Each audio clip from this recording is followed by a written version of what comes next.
सुप्रभात बच्चों, कैसे हैं आप सब।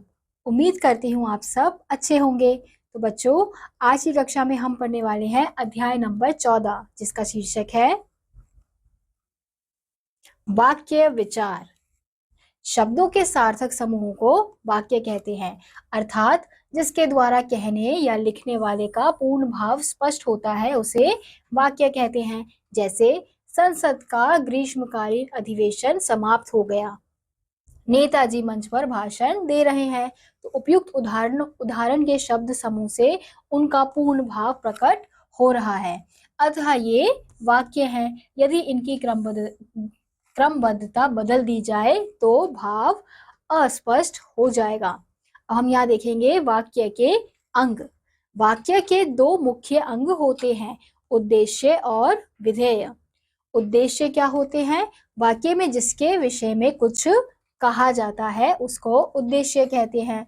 और विधेय, वाक्य में जिसके द्वारा उद्देश्य की क्रिया या विशेषता बतलाई जाती है उसको विधेय कहते हैं। जैसे बच्चा जोर से हंसा। उपयुक्त उदाहरण वाक्य में बच्चा उद्देश्य है तथा जोर से हंसा विधेय। अब हम यहाँ देखेंगे वाक्य के भेद। वाक्य के भेद दो आधारों पर किए जाते हैं, रचना के आधार पर और अर्थ के आधार पर।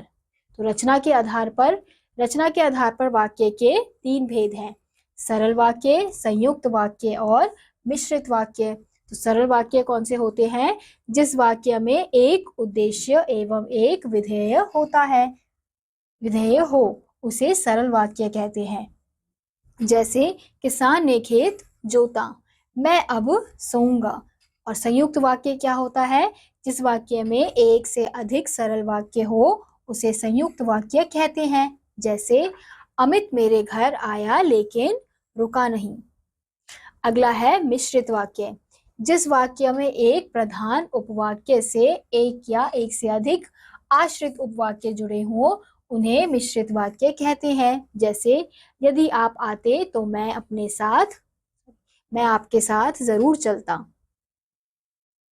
क्या आप जानते हैं संयुक्त वाक्यों को जोड़ने के लिए समानाधिकरण समुच्चय बोधकों का प्रयोग किया जाता है। मिश्रित वाक्यों को जोड़ने के लिए व्यधिकरण समुच्चय बोधकों का प्रयोग किया जाता है। अब अगला है अर्थ के आधार पर।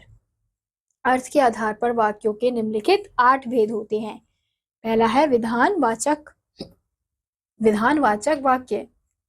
जिस वाक्य से किसी बात के होने का बोध हो उसको विधानवाचक वाक्य कहते हैं। जैसे मैंने निबंध लिखा, दीदी घर चली गई।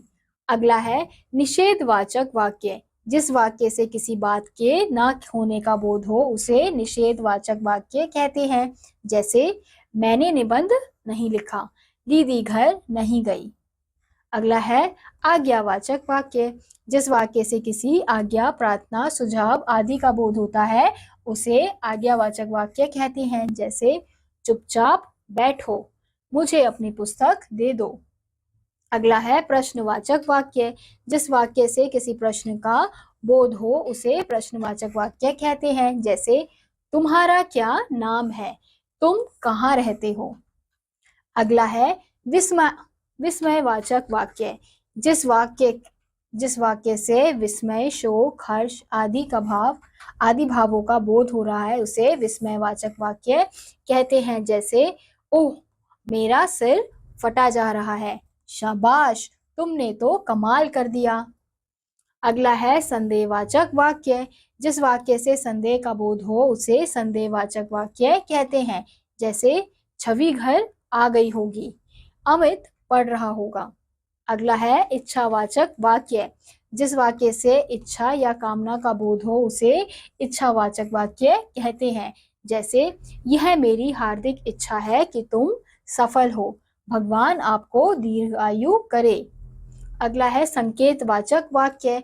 जिस वाक्य में एक वाक्य दूसरे वाक्य की संभावना पर आधारित हो उसको संकेतवाचक वाक्य कहते हैं। जैसे यदि आप भोजन करें तो मैं भी भोजन करूं, यदि वर्षा होती तो फसल नहीं सूखती। क्या आप जानते हैं प्रश्नवाचक वाक्यों के अंत में प्रश्न सूचक चिन्ह लगाया जाता है। विस्मयवाचक तथा इच्छावाचक वाक्यों के अंत में विस्मय सूचक चिन्ह लगाया जाता है। अन्य सभी प्रकार के वाक्यों के अंत में पूर्ण विराम लगाया जाता है। इसी के साथ बच्चों आज का यह अध्याय यहीं समाप्त होता है। उम्मीद करती हूँ आपको यह अध्याय समझ आया होगा। मैं आपसे मिलूंगी अगली कक्षा में, तब तक के लिए नमस्कार।